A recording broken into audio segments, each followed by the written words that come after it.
Guys, just before we get into this video, we just wanted to give you guys a massive shout out for 200,000 subscribers. The support on the channel in the last couple of years has been overwhelming. And I think the best part for us is just the community that's been building here on the channel, being able to interact with all you guys, talking to a lot of you on Discord, replying to a lot of comments, talking about our favorite shows, our favorite animes. So as a really big thank you to you guys, we've actually planned this really special video today. We'll probably call it something like the Carlie and Ange Awards, something like that. You guys really enjoyed the tier list video, so we thought we'd take it one step further and do something a little bit more special. This was inspired by the Crunchyroll Awards. I think they happen mid-year.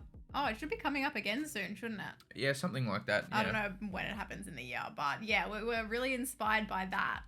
And we were voting like every day on our favorite songs, and that kind of grew the idea in your mind to do something similar for our next milestone video. So here we have it. We'll be doing different categories. Each slide will feature, you'll see, I don't want to get too much into it now, but it'll feature something different. And we're basically going to have some nominees and we will reveal our favorites.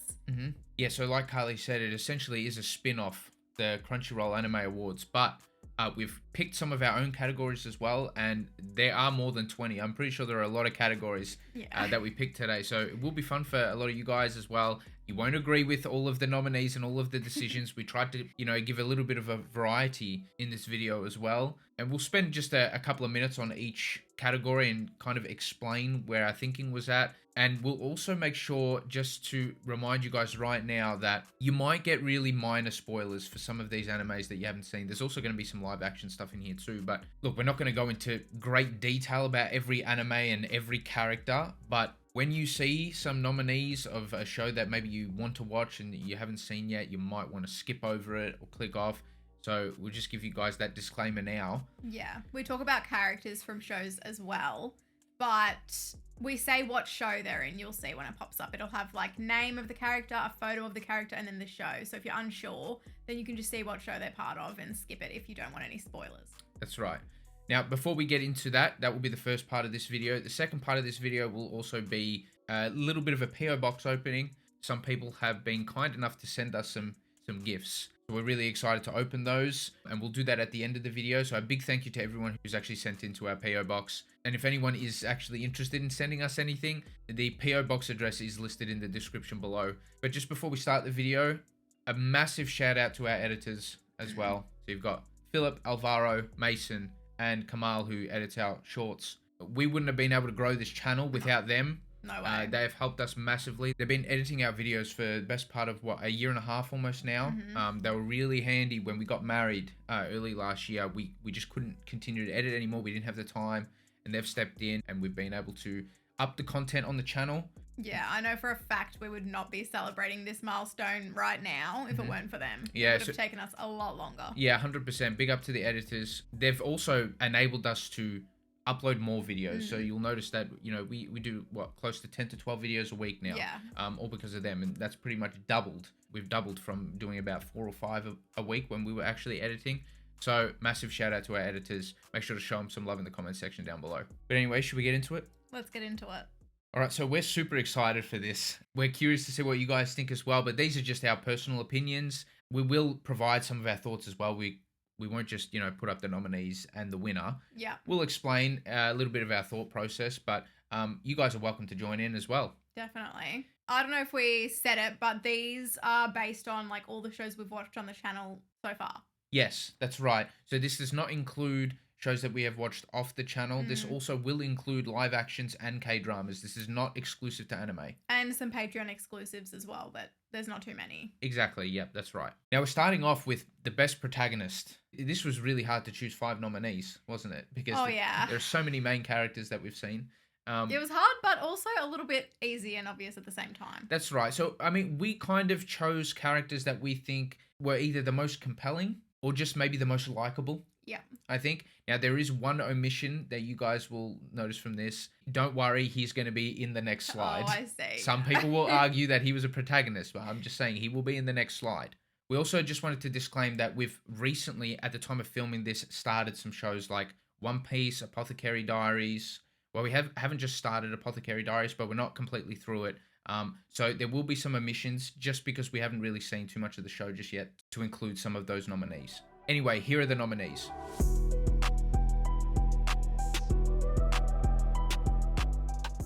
So first off, we've got Mob or Shigeo, and he was magnificent in Mob Psycho. He really progresses as a main character Yeah. as we go on, and he's mainly here just for that character development, that really nice wrap up that we got at the end of Mob Psycho as well. Just seeing him become more of himself and Fighting some of his demons. that's right, and becoming more confident. So he was fantastic to follow. Next, we have Frieren, and she was one of the best, if not the best, female character that we've seen so far. She's definitely up there. She's got a lot of layers. You know, she might seem quite serious on the face of things, but there was a lot more to her and her experiences. And she was definitely a compelling character in Frieren. We have Tanjiro, who I think we fell in love with pretty quick. Season 1, probably episode 3 or 4 or something like that. Yeah. Following his journey, seeing how he brings light into every scenario that he's in, his determination, his drive. Yeah. It's really inspiring, and we just love Tanjiro so much. The other thing with Tanjiro is, and why we included him in this list, is Tanjiro is a very good role model. Yeah. For a lot of young people. He's just like all good, nothing bad. Yes. Next up, we have Thorfinn. Season 1, it could have been argued that he was, in fact, the antagonist. Yeah, definitely. But seeing him in Season 2 and watching his growth as a person, his redemption arc was extremely powerful. It was so moving. Yeah. Season 2. I'll always remember Season 2. Like, Thorfinn's character, brilliant. Yeah. Perfectly done. Peak. And then lastly, we've actually got Aang, who we fell in love with right away. Yeah. And we just wanted to include a character that's just a really, really nice little kid. Really good vibes all the time. Really sees the positivity in everyone and every situation that they're in. And Aang's also got, you know, some grey areas too. He's been a fun character to follow so far. We haven't finished Avatar, but he's been magnificent so far. Yeah. But I think for us, at the end of the day, the most compelling of these characters probably has to go to Thorfinn. Vinland Saga Season 2, his redemption arc was just outstanding. Vinland Saga was an absolute masterpiece. And I think we were both moved the most by his story. Yeah, definitely.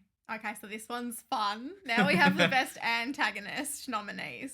So there were actually quite a few villains, I guess, that we really wanted to include in this. But I think these 5 here have gotten the most out of us. Yeah, definitely. They like pop up straight away when you think antagonist. Oh. Well, they have presence. Yes. And they have a lot of impact on the story. Yes. So these were the 5 that we landed on. And yes, we have missed out on quite a few here, but these were the 5 that we're going to run with for now.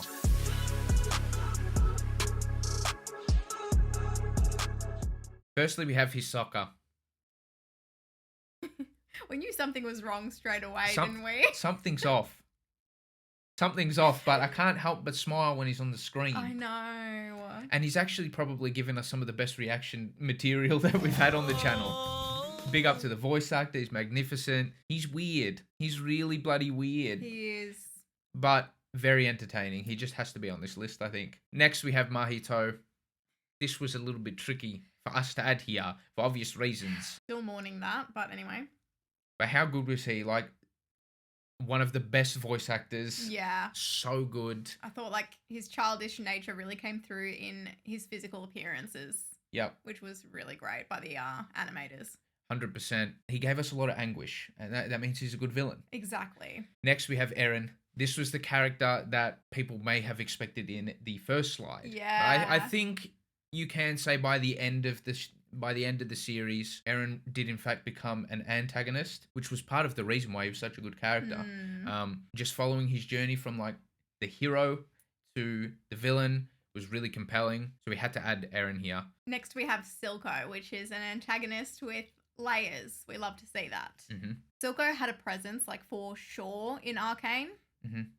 And you saw this really, like, brutal side to him, but you also saw his soft side where he's got, like, such a loving, nurturing nature. Yeah, especially with, you know, Jinx and everything. Yep. And I think after seeing his relationship with her, you just can't help but love him. Yeah. Yeah. Love might be a strong word, but yeah, definitely like him. Definitely a great character to follow. Yeah. And lastly, we've got Sukuna, and he was just epic in JJK Season 2. Yep. And every time he was on the screen, you're thinking, what the bloody hell is going to happen now? Oh, yeah. When you think presence, you think Sukuna for sure. Definitely. But we did have to decide on a winner. It was a little bit tricky, but we have gone with Eren from Attack on Titan. I just think his story was He was just the most interesting to follow, wasn't it? Definitely. Yeah. He was such a conflicted character. Yeah. And it got us to think a whole heap too. Yes. You know, he gets you to question his motives a lot. Like, is it good? Is it bad? And that's just a really interesting character to follow. And the voice actor's still my favorite. Wow. Too. Yeah. He is incredible. Absolutely amazing. Yeah. So next we have the best supporting character nominees. These were characters that were not necessarily main characters, but characters that brought a lot more to the main characters in their shows. And the story itself as well. They were obviously integral to the message that maybe the author was trying to get across. Again, this was very hard to choose 5. Yeah. But these are the nominees that we've landed on.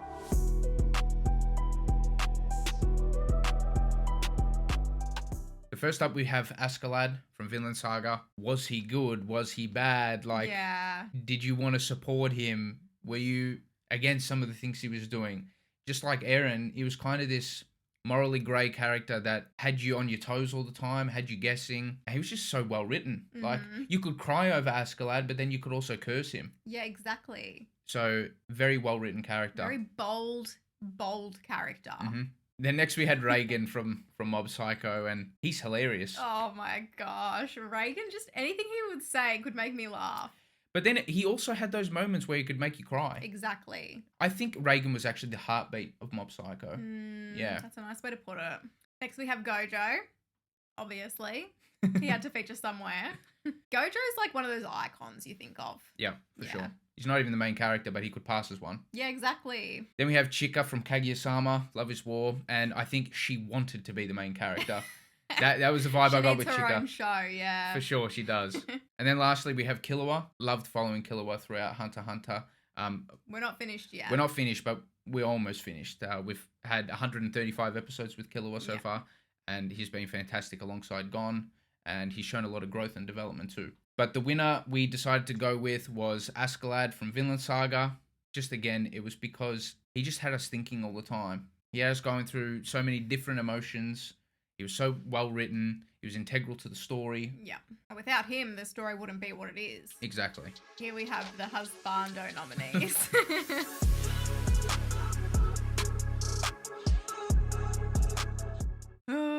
This was not hard to put together. It wasn't hard at all. No. Carlie's got a clear list, I think. Yeah, it's very clear. Is yours as clear as mine? Mine's pretty clear too. Yeah. Yeah, it is. Okay, first we have Lloyd. Lloyd is this serious guy. However, when he shows a little bit of his heart, it can kill someone. It really can. He also just is an impressive bloke, isn't he? He is impressive. He's very smart, very clever. Now we have Nanami. He almost made it to my waifu list. I'm surprised he didn't, actually. Nanami, what a character. We fell in love with him straight away. Yeah. Not just me. Yeah. He was a great character. I loved his strength, his encouragement. He was just the light of the room for me. And you loved his voice actor too, for sure. So sad, man. Yeah. Gojo's another one. But this developed during season 2, didn't it? Yeah, it did actually. Gojo, yeah, seeing his past with like Ghetto and everything, and then, you know, going back again. I think a bit of his charisma. Lack of presence also made me really miss him a lot. He's very charismatic. Yeah, you're right. Funny, but he can also be like a little serious when he needs to be. Oh, not really. He's just... No, he can. We have seen him do some shit. We have, in season 2 especially. He's strong and powerful and wants to, you know, protect and stuff. Yeah. Love that. Himmel is a new husbando of mine. Actually, the newest to join the group. Welcome, Himmel. Gorgeous man. Every time he was on screen, I just wanted to cry. He was so loyal, and he was just, like, so good. He was a good man. A good man. Yeah, he was a great man. To the end. Yeah. And Tengen. Seeing him again in season 4 just made me so happy. He's got this sexy presence about him. I think everyone can agree on that. Incredible presence, strength, determination. He loves all his wives. That's pretty good too. Yeah. I think I have a type. A light-haired anime man. Yeah, what the heck, Carlie? I've got dark hair. What are you trying to say to everyone? You want to try something new? They don't compare to you, don't worry. That's right. This is no surprise that the winner is Nanami. Nanami will always be top husbando. I can't see that ever changing. Okay, so we're on to the waifu nominees next.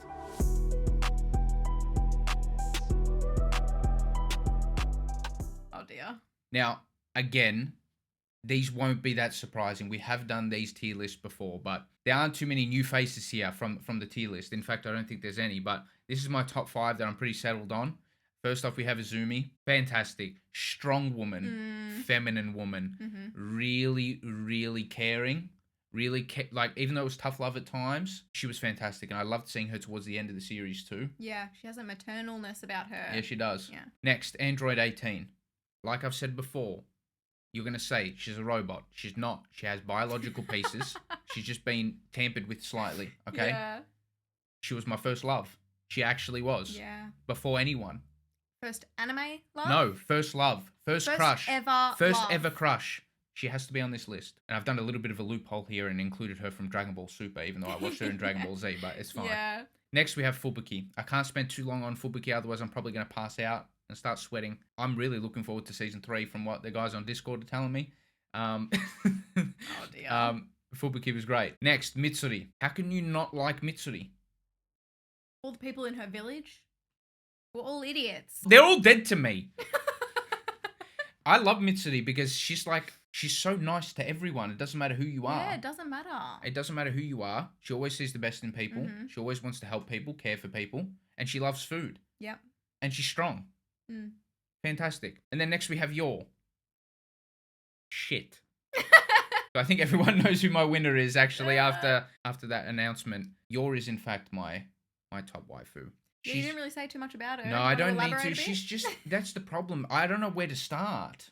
Oh, she's kind of just like that. She's kind of just perfect. Interesting. Voice actress. The way she treats everyone around her. Yeah. Including the villains. She destroys the bad people. She's so strong. She's soft. She probably smells great. I'm not going to get into it. But she's the best of both worlds, isn't she? She is. Yor is my top waifu. We've kind of used best girl in an endearing way, I guess. Kind of like, cute, always there for another character. Kind of like must protect, kind of similar. A little bit different. A little bit different. But the main thing about all of these nominees is their devotion to the main character of the series. So these are the nominees that we've gone with.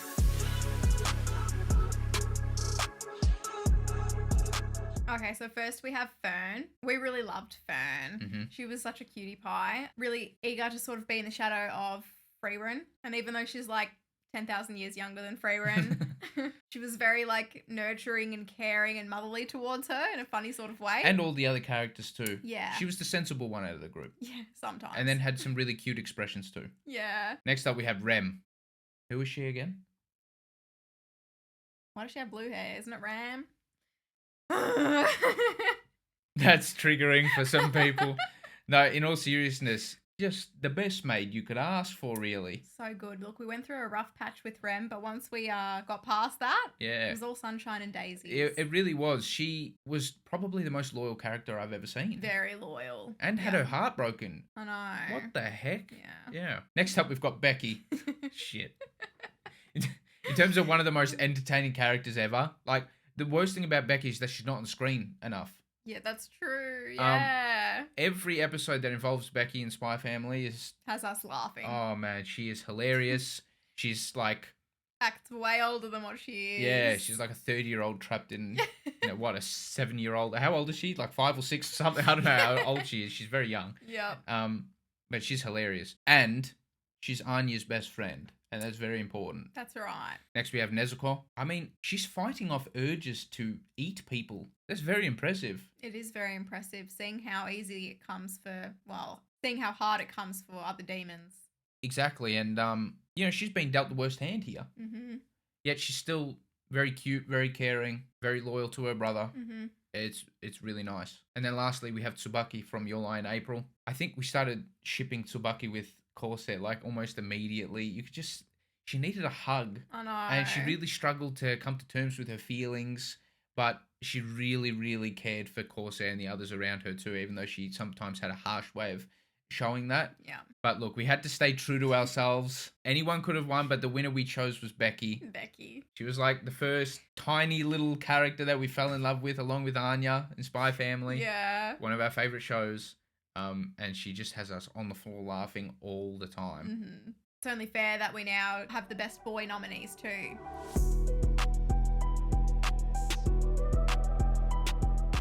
again, this is a similar sort of thing where it's an endearing term. Yes. You know, someone who maybe you want to cuddle. Like in a cute way, in a nurturing way. Yeah. Like you would like for them to be your son. That's a nice way to put it. There you go. And first up, we have Bachira, who we fell in love with in the first episode of Blue Lock. Maybe the second episode. But the cutest little guy. So cute. So smiley. Yeah, so smiley. Just enjoying his life, you know? Yeah. Just wanting to enjoy the sport with somebody else. And he's always smiling around anyone. You know, they could be the worst guy in the world, but he's still smiling. He's making light of all situations, you know? Really love Bachira. Next up, we have Alphonse from Full Metal Alchemist. Little Al. Well, Big Al. The only character that could probably pull off being cuter as a Metal Knight. Yeah. You know what I mean? Yeah, definitely. Then we have Damo from Spy Family, and he's come a long way. Damo's a bit of a legend. He has come a long way, yeah. He's got every excuse to be the worst dude in the world. The brattiest little guy going around. Yeah. But he's not. Then we have Mob. Anytime he was in pain, we were also in pain. That's right. And then lastly, we have Hinata from Haikyuu. Just in season 4 especially, just watching how he kind of he lit up the show. Again, heartbeat of the show. Of course, he's the main character, but he could smile and my eyes would well up. You know, just seeing how he enjoyed the sport. Yeah, and he wanted to be better and put everything he had into it. That's right. His motivation to be better, but he also had that gift, kind of like Tanjiro, where he could make others around him better people. Yeah. And it's for that reason that we've had to go and choose Hinata to be the winner. Just absolutely love the guy. So our next category, we have Must Protect.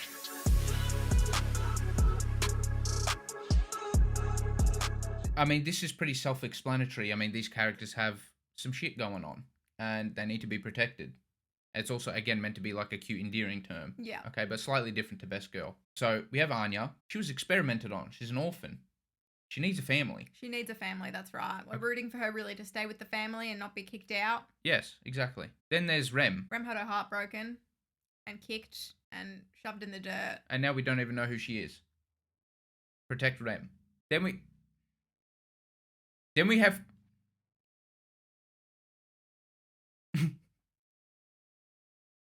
Then we have Kaori. Spoilers if you haven't seen Your Lie in April, but she can no longer be protected. Carlie, move on. Bocce. Bocce's great. I can really resonate with her. I get her. She's a nervous wreck. Those who get it, get it. Yeah, someone help her out. And then Nezuko. Whenever you see anyone like kick Nezuko, it's just wrong. You're right, it is wrong. It's not right. Yeah. But the winner is Anya. I guess she has maybe the least depressing story out of all of these girls, but... Yeah, maybe. She's just so cute. She's so cute. She's so cute, she had to win something. There might be some bias here, but she wins. Now, this next one was a little bit tricky. Yeah. So this category is the best ensemble cast. As a whole, which of these shows had the best characters, the most compelling characters, the best group of characters together, you know, which characters bounced off each other the most. So these were the shows that we landed on. We could have had 10 nominees, honestly, for this one. But, oh, no. But here are the ones that we chose.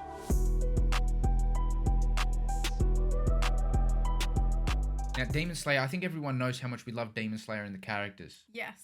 I've actually seen a bit of a criticism about Demon Slayer is that the characters don't really develop that much. One, that's false. And two, you don't need to have characters that develop to be good characters. You could just write really nice, bubbly characters. Or they don't have to be bubbly, they just need to have a lot of personality. And Demon Slayer, all their characters have personality. Yeah. Like, they're all so different. And we just love them all, honestly. There are so many characters that we like in Demon Slayer. And I think we really like the characters from the start. Similar to Demon Slayer, Jujutsu Kaisen had a great, big cast. Yeah, huge. From the start. Each character was given, like, quite a bit of time. Yeah. And you could really empathize with a lot of them. Like, a lot of them are going through a lot of stuff. Yeah, I really liked how you had rewarding character moments between some of these characters. Yes. Really wholesome moments. In a very depressing show. Yeah, I also think the character pairings are really good. Like, you You're right. have, like, quite random pairings sometimes, but it's so cool to see how they work together. You're exactly right. Yeah, that was the highlight of season 1 for us, I think, in Jujutsu Kaisen, seeing the characters work together. Then we've got Kaguya-sama, Love is War. Oh, man, such a really strong cast with probably our favorite voice acting ensemble too, I guess. Mm. They were just hilarious. The way the characters would interact, the banter between them, the hatred between them. Yes, laughs every single episode. Yeah. Then Haikyuu, the damn boys, man. This team just took us away. Mm-hmm. Love every single one of these characters. Probably one of, if not the only series where the rival characters are just as good, you know? Yeah. We loved all of the characters in that show. And then Freerin. First episode, do you remember how we felt about the I was group crying, of them? man. It was so good. Yeah. I don't know how they did that. I don't know how, but they set it up in such a good way where, like, you know, people from the past were really shown as heroic and every time it would flash back, you just get a tear out of me. Yeah, 100%. But we had to choose a winner, and again, it had to go to the boys at Haikyuu. Yep, not one enemy in that show. No, I just thought the author really loved every single one of his characters too. Yeah. Every single one. You know, that was the thing that stood out to me. I think they were all really well written. They all had incredible full circle moments. They all had time to shine. Except for the news lady. If you know, you know. Now we have some live action. So we've got the best live action character. Now, some of you might not even know that we have reacted to live action shows on the channel. We do live action every now and then. Every now and then. This is not including K-dramas as well. Yeah, that's right. We've kept K-dramas out of this. We'll have a separate award. But these were the most compelling characters from the few live action shows that we have seen.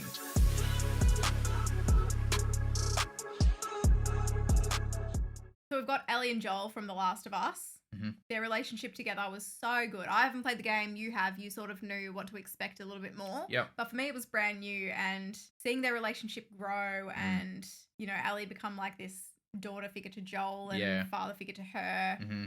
It was so well done. And the acting was amazing. Yep. Those two actors are incredible. 100%. Next up, we've got Daemon and Viserys from House of the Dragon, which will be coming out soon, and we will be reacting to season 2. Daemon was a very morally grey character. Yep. Hard to root for at times, but very rewarding at times too. Just seeing how much he actually loved his family. Sometimes he loved them too much. And then Viserys is the same. I think Viserys was the only good dude. Yeah, he did like one bad thing. Yeah, but compared to the other characters in this series... He's like an angel, isn't he? Yeah. Yeah. You just knew that once he inevitably, spoilers, passed away. Everything was going to shit, and it did. Yeah, and I think this is where the real story begins now. That's right.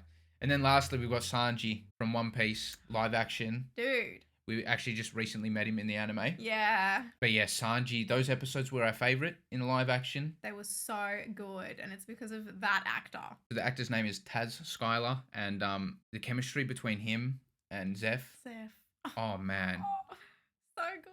Unbelievable. And I think for that reason, we decided to go with Sanji as the winner. Just because I know Carlie and I, after the episodes, we kind of just looked at each other and were like, I was moved. And that doesn't, honestly, it doesn't happen too much in live action for us. That's anime, why a lot. Yeah, that's why we watch mainly anime. Yep. But we were moved by his performance as Sanji. He's a really fun character too. Very fun, yeah. As promised, now we have the best K-drama character nominees.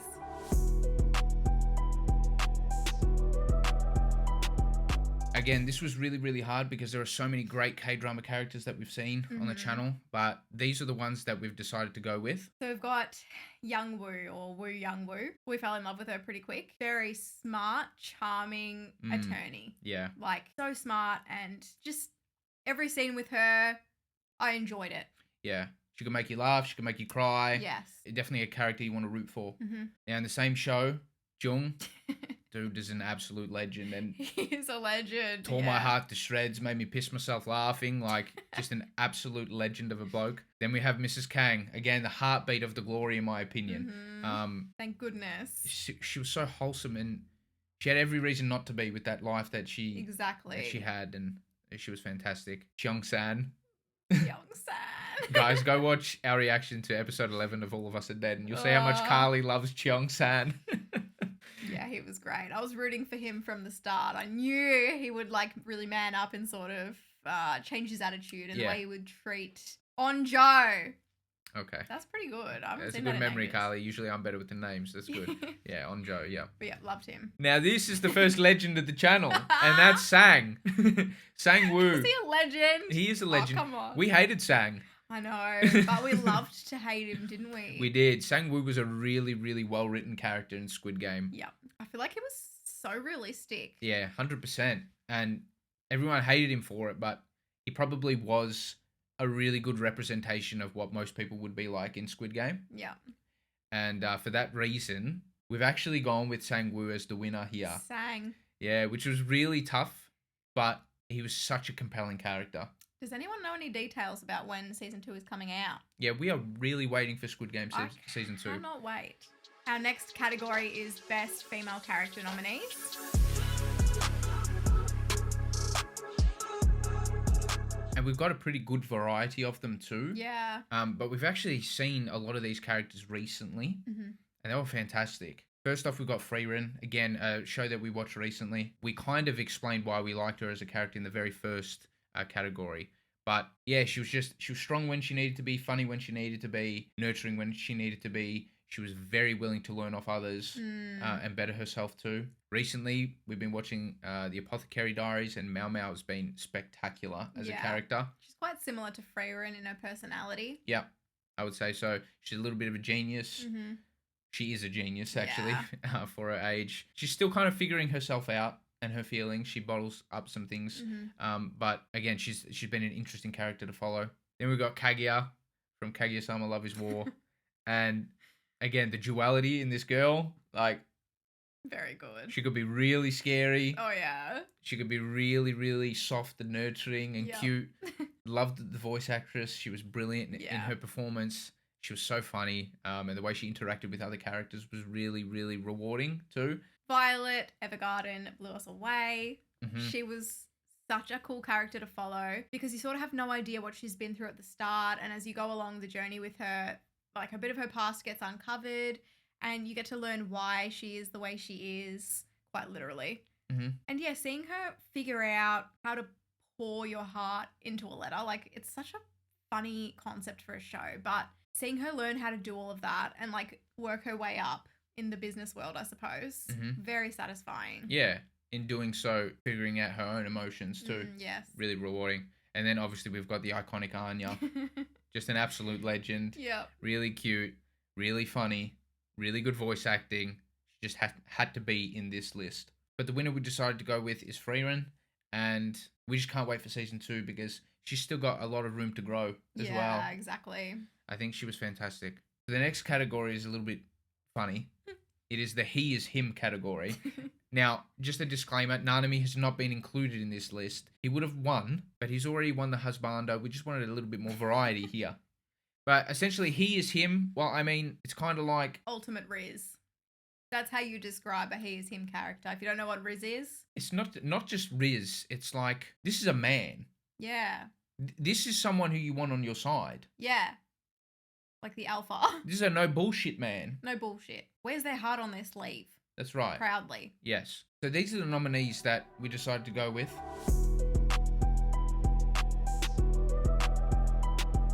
Levi. I mean, who better to protect you than Levi? And you know what I liked about Levi too? He had a good code, I think. That's right. Yeah, I agree. He had a good moral compass. Yep. Then, Taurus. Shit. Talk about presence in the show. I think the man was alive for like 10 minutes on screen. Yeah, something like that. But nevertheless, he, I'm going to use this again, but the heartbeat of the show, I think. The lessons taught revolved around him. Yep. Then Gojo.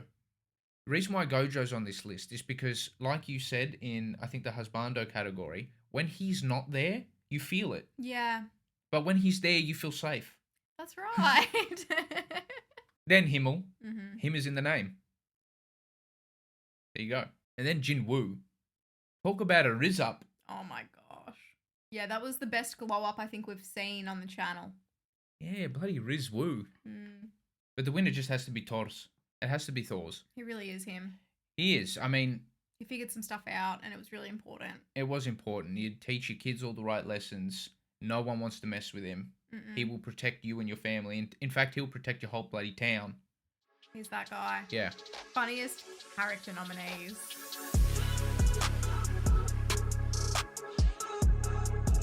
I could see a running theme here. Yeah? They're all very colourful. Yeah, that's right. There were so many funny characters that we've seen on the channel that have made us laugh, but these were the 5 that we decided to go with. Now, some people might call Zenitsu cringe and annoying. He's hilarious to us. He is hilarious. He's a bloody mess. He but is. a mess that we just love. Yep. He's made us laugh a lot in Demon Slayer. I think he brings a lot to the show, to be honest. Where it can be very serious, he breaks it up really well. Yeah, that's important. Then we've got Reagan from Mob Psycho. He had his fair share of controversial moments, which is why I think he was so funny as well. Then you got Sexy Saitama. Oh, man. This dude doesn't get enough credit, can I just say? Yeah. I think he's very subtle in the way he goes about his business. He doesn't seem like the main character all the time. He's kind of just trotting along, but it's his simplicity that makes him so funny. Yeah. And relatable. Then we've got Chica. Oh, shit. This chaotic little queen. Her rap? Oh, my gosh. Come on, man. I still think about it. Go watch Season 3, Episode 5. Kaguya-sama Love is War. You won't regret it. Bloody incredible. And we've got Whis. Oh, what a legend. Whis was a legend in Dragon Ball Super. He really was. We just want some nice food. I think so. The voice actor was elite. Top notch. He's half the reason why Whis is here. But Toriyama loved to integrate comedy in his writing, and that was perfectly on display when it came to Whis. But the winner we decided to go with was Reagan from Mob Psycho. Harder laughs were never had. Yeah. Some of his techniques, his iconic techniques. Yeah, oh my god. Come on, man. He was so funny. Okay, now we cheated in this next category. Yeah, you forced me to add extras. Carlie has had to add extra nominees rather than just your 5. So this next category is the best duo.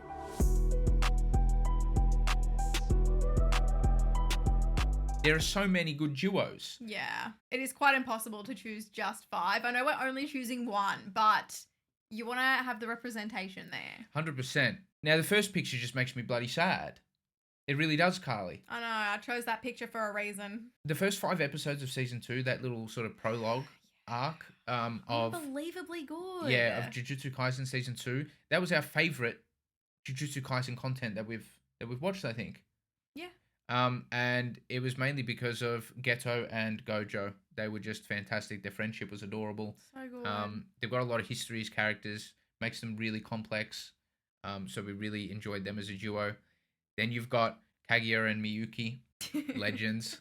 That's so good. Such a ship. Yeah, such a ship. I was gonna say that. Then we have Hinata and Kageyama. Great relationship bond there. I don't know. You kind of got like rivals, but then also That's why it's great. Yeah.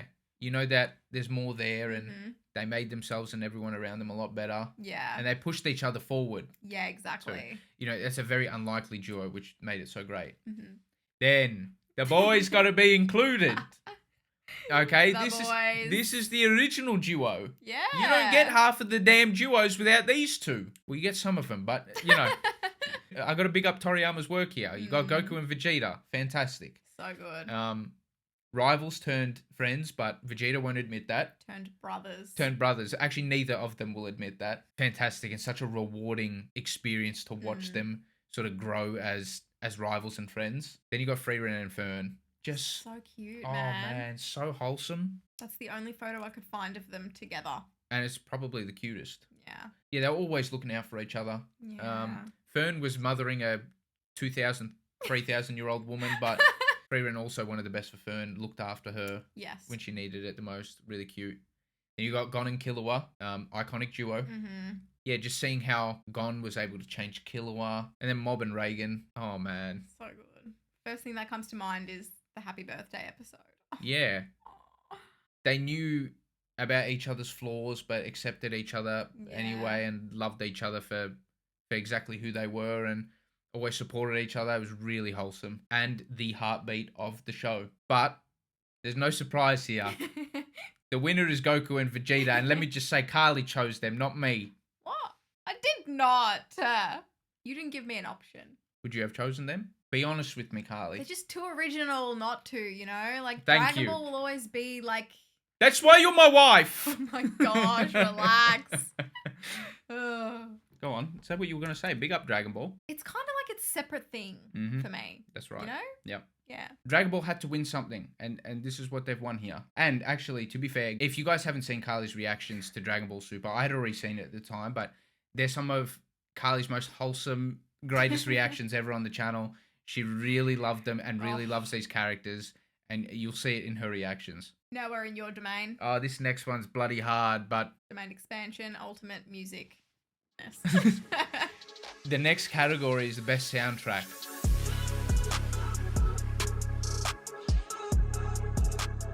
There are so many good soundtracks. It's part of the reason why we love anime so much. I, again, could have had probably 10 to 15 different nominees here. I know. But these nominees that we're about to show had to have been the strongest, I think, and the soundtracks that brought the most out of the story and the scenes and the characters involved. So first off, we've got Attack on Titan. No surprise that it's featured here. Probably had the most diverse soundtrack, I would say. Like, you had your crazy orchestral soundtracks, and then you had your rock ballads, and had a whole heap of different soundtracks. And always really well suited. Composer was fantastic. Yeah, amazing. Demon Slayer was a bit the same. The best thing about Demon Slayer is the character themes and how they all mesh together. Yes, oh my god. When they're on screen together, like, super impressive. Demon Slayer always had me getting chills because of the soundtrack, so definitely deserves its place here. Your Lie in April, I mean, it's a bloody music anime. Like, the soundtracks were incredible. So good. Really moving. It wasn't just the OST, it was like the actual performances too. Yes. Because they're all originally recorded. Like, it all counts as part of the OST, and it's very impressive. Then we had Vinland Saga. Again, like... Unreal. You could be moved to tears just based on, like, the little stupid piano in the background. I know. Oh my god. Yeah, especially in Season 2, I felt like it went to a different level as well, the soundtrack. Yeah, it had to be very different in Season 2. Yeah, and... Different feel, different themes. Yeah, and I think that the best thing about this OST in Vinland Saga was the way it enhanced the scenes. Whoever was choosing which OST to go where did a perfect job, in my opinion. And then lastly, we got Violet Evergarden. Free Room was a close, maybe 6th. They had the same composer, Evan Cole, something like that. Don't quote me on that, but fantastic composer. Violet Evergarden, again, moved us to tears because of that bloody... It's got a very iconic sounding OST, doesn't it? It's very its own. Yeah. And it perfectly suited the environment that it was, you know, that everything took place. Yeah. Yeah, the visuals mixed with the music. That's right. Yeah. The winner had to be Your Lie in April. I mean... That bloody song. Angelo has it on his playlist, and every time it comes on in the car, I literally get brought to tears by that one specific song. The song or the soundtrack that she's referring to is called Friend A. And I used to call out soundtrack every time I heard it. There are a few really good OSTs, but also the performances, that final performance as well in the final episode, it's just too good. The music in this show is too good. Yeah. And it had to win. Best K-drama nominees.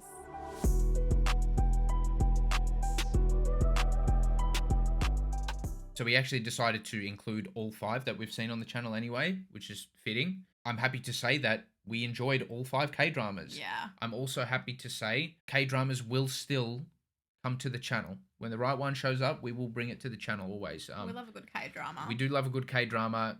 None of these have let us down. The community is always fantastic as well. We love our Korean community, or even our non-Korean community that watches K-dramas along with us too. First off, it had to be Squid Game. That was the first thing we ever reacted to on the channel. The first series. I was so excited for you to watch it. I had already seen it. I'm like, that's the first thing we're watching on the channel. Because you hadn't. But you kind of watched it, like, not wholeheartedly. You kind of just... Yeah, when I watch something off camera, not really watching. I'm sort of just like, it's on in the background as I'm cooking or something like that. So, yeah. I loved Squid Game. Very well written. Tension was always there. The characters were great. Foreshadowing was great. And we can't wait for season 2. Good writing. Yeah. Yep. All of Us Are Dead. All of Us Are Dead maybe had the best cast, I think, out of all these. Yeah. I love the ensemble cast. The way all the characters interacted together. You could really root for a lot of them. Extraordinary Attorney Woo. Oh, man. Just had so much... wholesome, man. Yeah. I was going to say that. Had so much soul. Really loved, again, the characters had really rewarding arcs. Yes. I think. The Glory. Oh, the writer cooked here. So angry. Yeah, but like the way it was all constructed, I think it all came together perfectly. Yes. Really well written story. And Kingdom was just chaos. Oh, it was 100%. But I love a zombie drama. Yeah, that's right. But the winner had to be Squid Game. It's just so good. So damn good. I've rewatched it, I reckon, twice. So that is a total of me watching it 4 times. Oh, you've watched Because it. I watched it before Oh, okay. we watched it on the channel, then we watched it on the channel, and since then, I think I've watched it another 2 times. Yeah, I think the rewatchability is like a massive tick Yeah. for any show. It didn't drag on. Everything was wrapped up really nicely, I think. Well enough, and we cannot wait for season 2. We will be reacting to it straight away. Now, this is the one here that's going to start to raise some eyebrows. It's going to ruffle some feathers. Yeah, we're going to start to get a lot of comments. But again, this is just our personal opinion. This next category is for the best anime.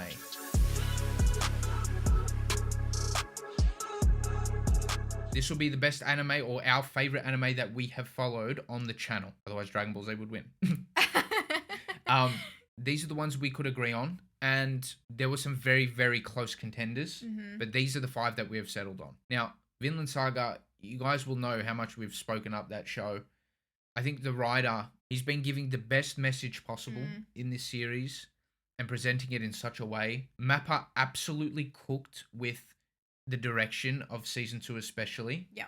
Which studio did season 1, but Mappa cooked season 2. And out of all the animes that I think we've watched on the channel, this one kind of moved us the most. Yeah. Then we have Demon Slayer, which was so great from start to where we're up to now.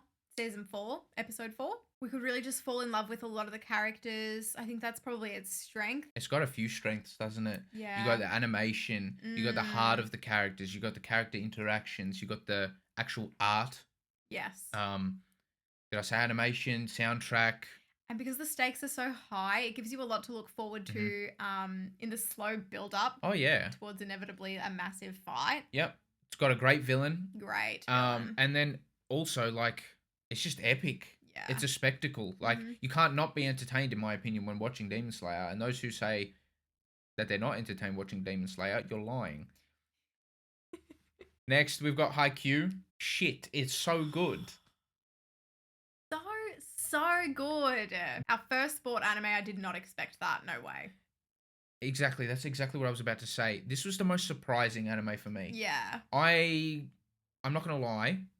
When we go through, like, trying to screen for our next show that we're going to watch, you know, like, we do a little bit of research and, you know, we've got to figure out what it's about.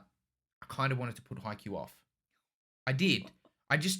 I saw like 80-something episodes of a sport, and I'm like, okay, I love sport, but what are they going to do to really keep me engaged? And I was just blown away from the soundtrack to the characters to the backstories to the interactions between the characters to the fact that all the rival characters were just as enjoyable too. Incredible show. Probably our most entertaining reactions as well on the channel as well. We go pretty psycho during Haikyuu. We do go psycho. Next, Your Lie in April. Again, another surprise. This actually beat out One Piece in a poll. Wow. Shit. You know, and this show's not even that relevant anymore. It came out in like 2014 or something like that. The direction, the animation, the voice acting, the music. I was moved. I couldn't stop thinking about it. Yeah. When we finished, it was just beautiful, I think. And then Kaguya-sama, Love is War. Again, some of our more entertaining reactions, I think, our discussions that we had, you know, as a couple, is really fun to react to a show like this. That kind of takes you back. Yeah, that's right. It centers around these 2 characters trying, you know, falling in love with each other, and it was hilarious. So funny. All the characters were great. I'd say in these shows, there's like nothing actually wrong about them. Any of them. I agree with you. Or very, very minimal. Like very minimal. Tiny little gripes you'd have. Yeah, really small. Yeah. And in Kaguya-sama, this was a show where I'm like, okay, the studio and the writers, they're having so much fun. Yeah, it just seemed like there was so much love being poured into the show. Correct. But I don't think there's much surprise because we have vocalized this on that channel. But the winner is Haikyuu. Wow. What a story. So good. So good. Yeah, Haikyuu, absolutely amazing. We are the biggest Haikyuu fans, honestly. You know, we've been buying up some of the merch and we cannot wait for the movies to come out. Some people have been asking, are we going to go and watch it in cinema? Look, we would love to, but we wouldn't do that to you guys. We want to give you our first reaction to these movies when they come out on Crunchyroll, I guess. If they're still in the movies, we can always go see it again after we watch it on camera first. Of course, yeah. Next, we've got the best tear jerkers.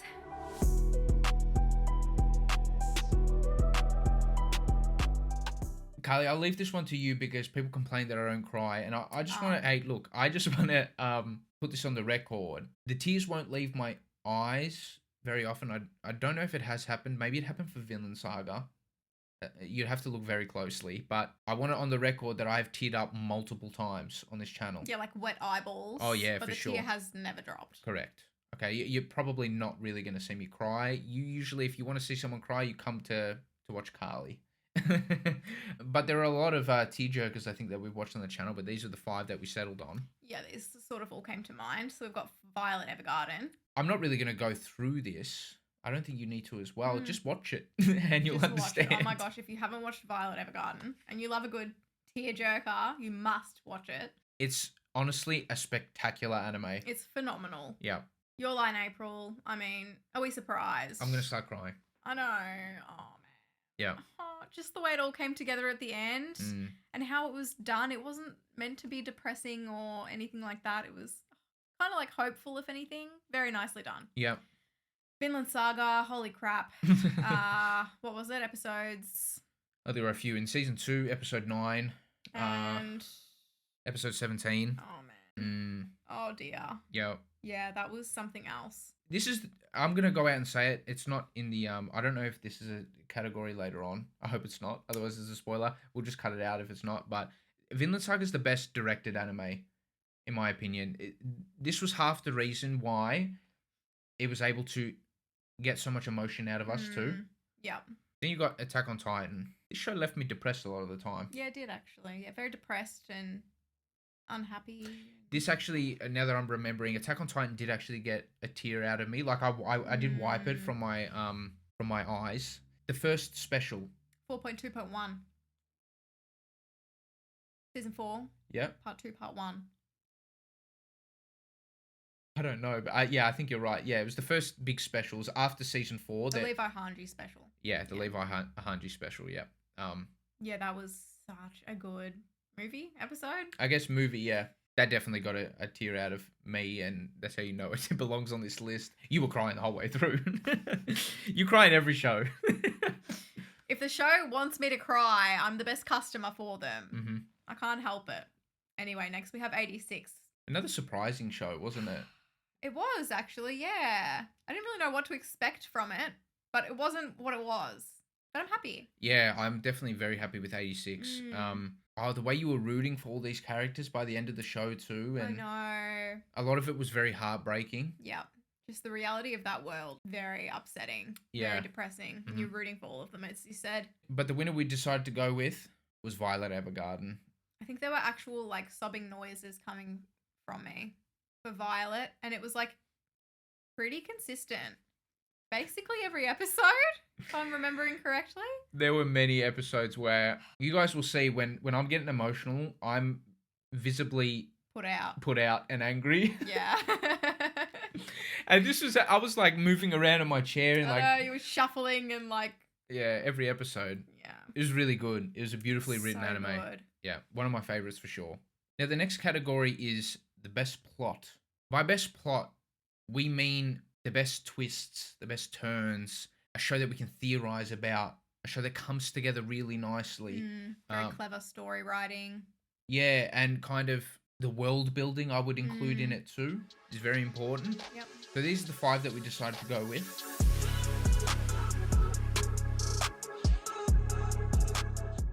So first we've got Full Metal Alchemist Brotherhood.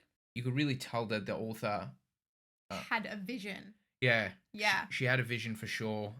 Like at the start, you could tell you knew what was going on. And by the end, you were like, yep, there was no confusion there. She clearly knew what was going on the whole way. Yep, the world building was great with the different homunculi and the alchemy. All of that was super well done. And really complemented the characters in the story too. Next, we have the Apothecary Diaries. Now, if you guys have seen our reactions so far to that series, you'll see how much we're enjoying like the different twists and the turns and trying to figure out where everyone fits in. And yes, it's like a detective show. And again, it's just really well written in that regard. They hide things quite well, but it's obvious when they reveal it. Yeah, exactly. It's very hard to do. Vinland Saga, it's come up quite a bit during this video. It's because we love it so much. But Vinland Saga is another one with a great plot. Just the journey you follow with the main character. It is a journey, isn't it? Yeah. Yeah. Just all that stuff with like Askeladd and Wales and him using different names and all that sort of shit was really cool as well. It is pretty historically accurate too. Yeah, that's what we've been told. Obviously, we have Attack on Titan, probably the series that we could theorize about the most and have the most fun in doing so. Almost every episode, there was a huge reveal, which really made it binge worthy. Yes.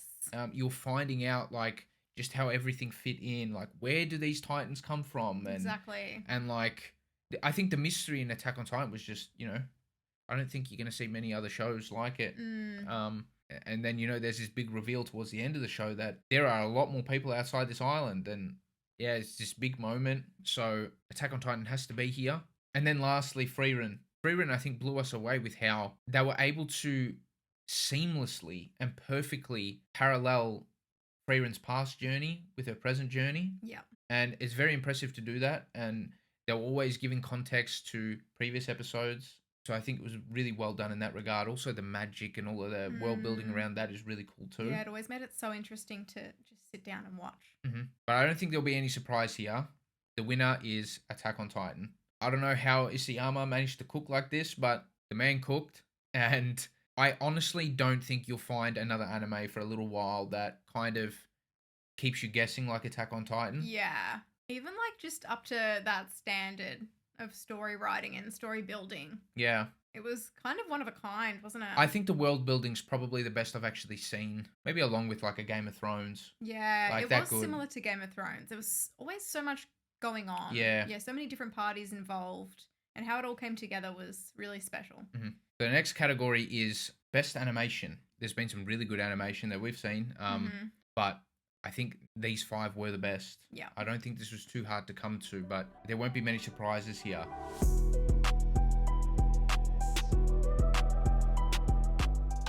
So first off, we've got Violet Evergarden. Oh, Stunning animation. first episode, we were like, oh, Whoa. shit. Okay, this is taking place when? It does not look like it. Yeah, exactly. It was incredible. Next up, we've got Demon Slayer. What more can you say? Ufotable. They always cook with Demon Slayer. Oh, man. Insane animation. I remember when we watched Mugen Train. Couldn't believe what the bloody hell I was seeing. And then like the entertainment district. Crazy shit. It was overwhelming. Yeah. Next up, we've got Frieren. This was more subtle, but the animation was just really high quality at all points. Yeah, it was similar to Violet Evergarden, where it was just like beautiful. Like the world was amazing. Yep. The character movements and everything was just so fluent, and yeah, it was just really amazing animation. Yeah.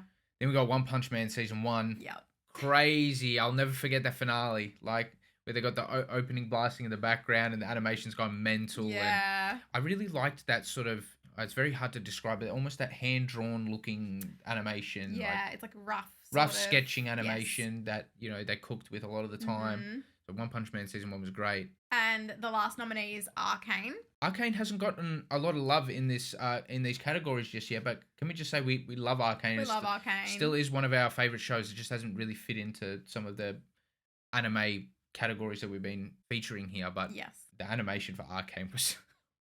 I can only imagine season 2. Yeah, the animation for Arcane was like... I remember sometimes we were just shocked. Yes. Shocked was the word. And there were very specific moments in almost every episode where the animation was just unbelievable. Again, no surprise who the winner is here, and that is Demon Slayer. The animation is just before its time. It's very consistent too. Yeah. There's not like one particular season where I'm like, it was lacking. It's unbelievable all the time. Like, so good. It's so good. They're cheaters.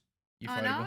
They're cheating. Okay, so next we have the best power system. This was a pretty good idea that you came up with. I think this is a fun category, but again, I also think the winner is pretty obvious, at least to us. I mean, we can still announce them. No disrespect, because all of these are pretty good power systems. They are. But these are the nominees we've landed on.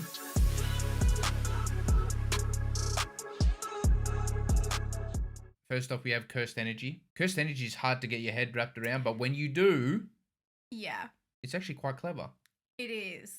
Once you can manage to get your head wrapped around it. If you can. I only needed to watch Jujutsu Kaisen about 4 times. 7 times. But it is quite intricate. It is. Next, we have the Devil Contracts and Chainsaw Man. I think that was just a more simplistic and easy to understand power system. Yes.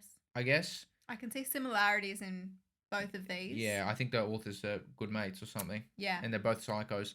Then we've got Alchemy. Really liked it. I thought Alchemy was done really well in Full Metal Alchemist. Yeah, the whole exchange and things like that. Yeah, equivalent exchange. Yeah, all of that. Really cool. Then we got Nen, Hunter x Hunter, which inspired a lot of different power systems. I know it inspired Cursed Energy for sure. We've had a lot of fun with Nen. Nen is at the heart of Hunter x Hunter, I think. It's very important to the series. And then recently we really enjoyed Mana and stuff in Frieren. I think it was really cool. Just to see our MC absolutely kick butt. Yeah, all the different spells and everything like that. Yeah, all of that. It was really cool. But the obvious winner, I think, is Nen. Yeah. From Hunter x Hunter. The different ways in which it was utilized throughout the series. Yeah. Very creative. But then not only that, it was also able to be used in very meaningful ways. It wasn't just used for fighting. That's what I loved about Nen. Yeah. So now we're just going to end it off with a couple of different categories for the openings that we've watched, the anime openings. And the first category is the best opening song. Now, this was hard because there are a lot of really good anime openings that we've listened to. Oh, yes. These are the ones that we've ended up landing on.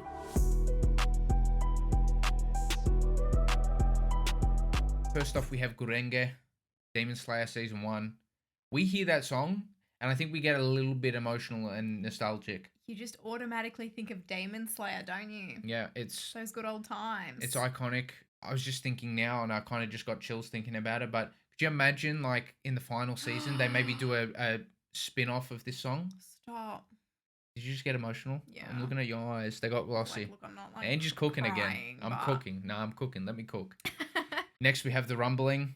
Yeah. Oh, my gosh. So epic. Just... what's the word? Theatrical or, like, grandiose. Like, just a massive, massive song. Yeah. I think it perfectly fit the vibe of the final season too. Yeah, definitely. And then also, this was the only song that I've covered fully with some of my friends. And it Will was... you link it? Link it somewhere? Yeah, maybe I'll link it. If I remember, I'll link it for sure. But you'll be able to find that in our Attack on Titan playlist. But love the song. So great. Then we got Where Our Blue Is. We played this song on repeat. This is, like, non-stop. It was your top on Spotify, wasn't it? It Like, was my most played song on Spotify, I feel like it just set the vibe for... the first Kua. Yeah, of Jujutsu Kaisen Season 2 and just summed up their friendship. Gojo and Geto was Makes fantastic. me very emotional. I imagine Gojo was singing the song. Yeah, like, same. about Geto. Same. Then we got Idol.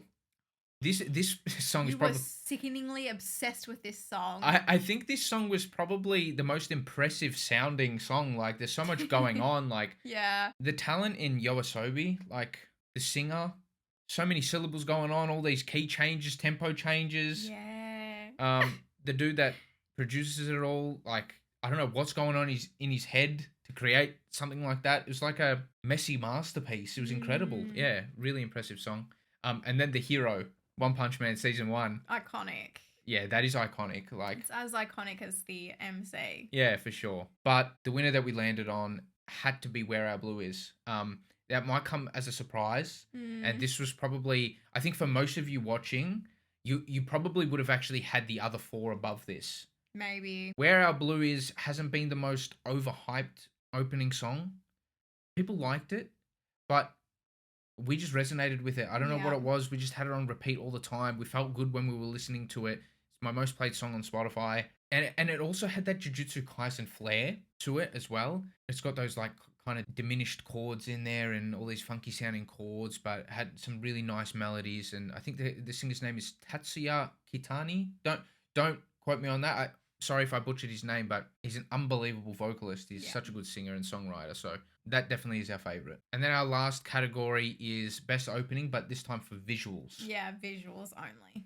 Now, for this category, it can also include animes that we haven't seen, but we've seen their openings. So we have some videos on the channel where we just reacted to the openings of animes that we haven't actually seen as well. But these are the 5 nominees that we landed on.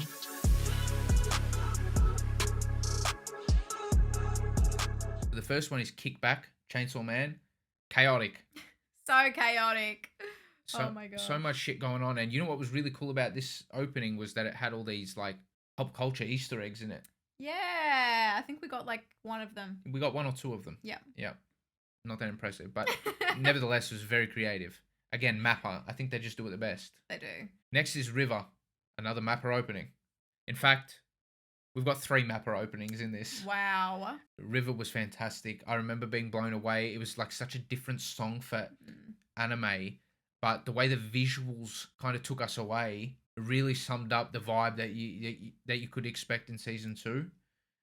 So River was fantastic.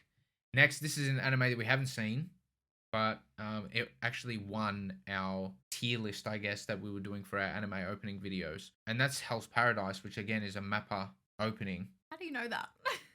I remember things. Oh my god. Yeah, I do remember things. Yeah, it was really good. The setting was like gave us Demon Slayer vibes. Maybe it was in the same sort of era. I'm not entirely sure, but yeah. So colorful. And what I love about it, and Mappa do it a lot. You've got scenes that it's the transitions, right? The transition from one scene to another. They might use, I think in Hell's Paradise, they use some sort of like dice, and then they zoomed in on the dice, and it turned into a different. Yeah, it's very all that creative, shit, isn't it? Yeah, really cool. Next, we have Idol, which was from Oshinoko, and that was also like very colorful. Yeah, I remember how much you liked the eyes. Yeah, because we watched it before we actually watched Oshinoko, and we were kind of like guessing what it was about. I'm like, are they lovers? Are they brother and sister? And it turns out they're probably both. Probably a bit of both. You might need to cut that out. Anyway, yeah, it was really like crisp animation, like very vibrant, and it had us guessing too. It did. It sure did. I think it was a story in itself. I'm pretty sure there was the full version that we watched too, the music video or something. Yeah. So yeah, that was really good. And then we've got Zankyo Sanka. Look, I don't know if that's the way you pronounce it. That was pretty good. I couldn't find the English title, if there even is one, but it's by Ama, I think it is, the artist. Demon Slayer, the Entertainment District arc. Insane. Wild. Crazy. In like the best way. The visuals in that season and the opening were just next level. Yeah. I don't really need to go into more detail about that. But the winner actually goes to River, Vinland Saga Season 2. Like I was talking about with the Mappa transitions and everything like that, it was a work of art. Honestly, it was a work of art, this opening.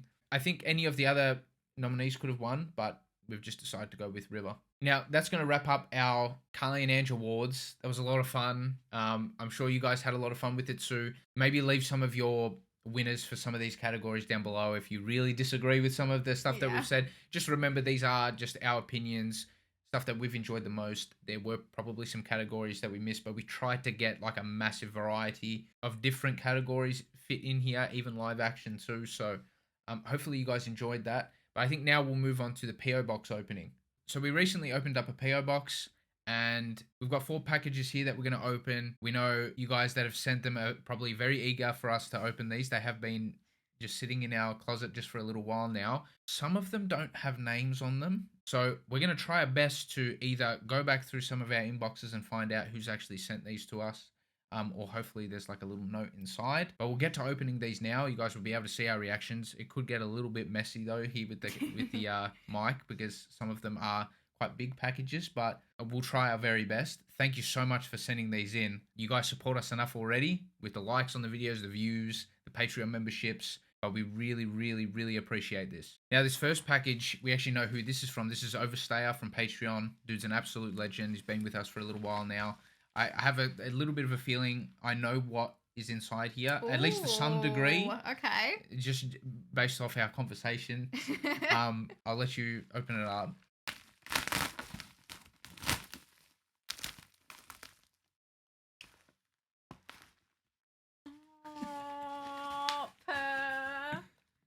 You gotta show the camera. That other I'm looking.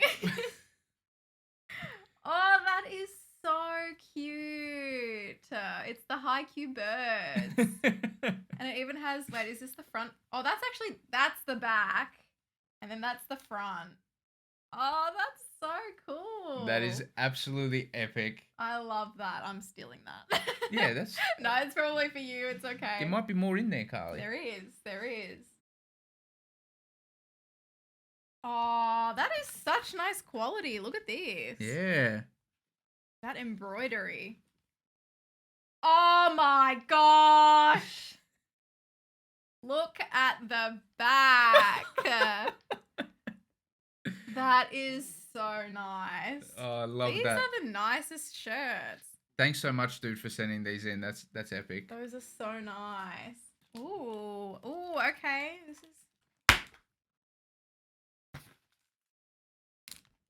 Oh yes, more high-Q memorabilia. Button. Let's go.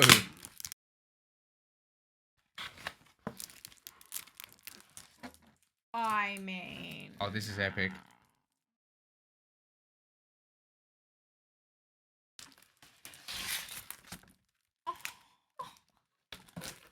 Oh, you got the two of them. Oh, these are so cool. We gotta get these on the wall at some point, I think. As soon as possible. I've been collecting these pins. This is Tsuki. I don't know if you guys can see that. That is epic as well. Or these badges, I guess, not pins. But yeah, thank you so much, Overstayer, for sending that. That's really generous. That's really epic. We love haiku. Oh, we love all of that stuff, if you couldn't tell. This next one here is from, I'm so sorry if I say this wrong, Canal Township? It's a little bit hard to see on the packaging. Unfortunately, the text faded a little bit. Ooh. We have a little box. You read it, otherwise I'll start crying. It's a thank you from the company. Oh, okay. This is Kurapika's. Kurapika. Kurapika's. Oh, this is so cool. That's epic. Judgment Chain. Yeah. Show the camera. That is nice. That's nicely crafted.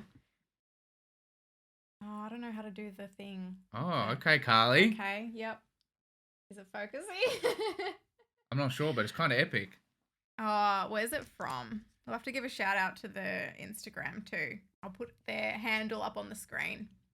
Thank you so much for sending that in. That is awesome as well. That's so cool. We love Kurapika. We miss him in Hunter x Hunter. I know. This one was sent straight from the company by someone, so it doesn't actually have their name on it. I'm hoping maybe there might be something inside.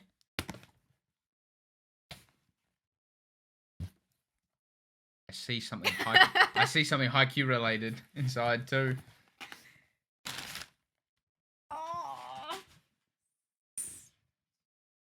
Oh. Is that my boy? That's number 5. Oh, that's sick. Oh, that is legendary. That's going straight into the collection. Let me have a look at that. Oh, that is... Oh, it's got the... Oh my gosh, the praying hands face. Oh, yeah. Oh, yeah, you can make different versions of him. That is so cool. Oh, you've got both of our favorites. Are you sure it's a he? No, they sent both of our favorites. That's so thoughtful. That is so cute. That is epic. I've never seen this brand. This is straight from Japan, it looks like. Yeah, this is cool. Daichi. Oh, yeah, this is really cool. If you're watching this and you did send any of these packages, just jog our memory down below because there are no names for some reason, or they're faded and we can't see them on some of the packaging. Or we'll try to find some previous inboxes or something like that. It might be hard because there are so many messages over on Patreon and Instagram. But thank you so much for sending these gifts in. We've got one more left. I do know that this one's from Martin. Martin has been a Patreon member for, I think, 2 years now. He's one of our longest serving Patreon members. A massive supporter of the channel, and it's a pretty big box. I don't know. It's quite big. I don't know how we're gonna open this. We'll have to open it back there. But thank you so much for sending this in, Martin. I have a little bit of an idea of what it is. Okay. I'm not sure if you do, but I'm very excited to get this open. Just some sort of sword. Oh my gosh, man! Is this Shinobu's? Stop it. I'm actually blown away. Okay, you're gonna wow, you're gonna say it. That. Next Demons. Okay. Next Demon Slayer video will be titled "Former Hashira." This was a mistake, Martin. Reacts to Demon Slayer. You're gonna cut my head off, man. Okay. It's quite heavy. Get the sword out of Carlie's hands immediately. Dude, this is epic. Oh, that is so sick. This is actually like so sick. It's heavy. Yeah. I love these replica. Carlie, you're gonna start. Okay, put it back. You're gonna cut something up, man. There you go. Okay, great. um, these replica swords are really cool. I was actually looking for a Trunks Dragon Ball Z one recently as well. I would love to collect all the Hashira ones. Yeah, they'd look so good mounted horizontally on a wall. Yeah, Shinobu's got a great looking sword too. Yeah, it is great. Oh man, Martin, this is great. This is a great gift. Thank you so much for sending this in. Thank you to everyone else who sent us some gifts. This was a lot of fun.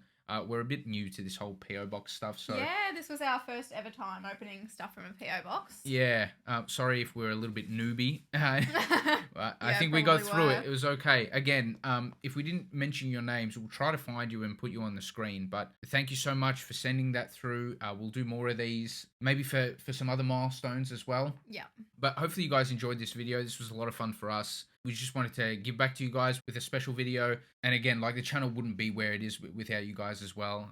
We appreciate all the overwhelming support, the gifts, the comments. We had so many congratulations when we hit 200k. It was quite overwhelming and really humbling for us. And yeah, hopefully we can continue giving you guys some great content. We've got some pretty cool plans to increase the quality of our content, I think, and keep giving you guys a lot of videos as much as we can. Just like Ange said, thank you all so much from our subscribers to anyone who's commented, mainly the subscribers. This video is for you after all.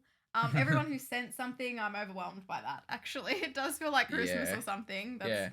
I feel like we don't deserve them. I know. You guys are already so generous. Yeah, like with your comments, your views, your likes. Yeah, Patreon support, all of that. Yeah, to everyone on Patreon, thank you so much. Because without the Patreon members, we can't actually continue to do this. So they're also a massive reason why we've hit 200,000 subscribers. Our editors, again, thank you so much. But yeah, I think our next milestone, I guess, will be 250,000 subscribers, and we'll have another special video planned for then.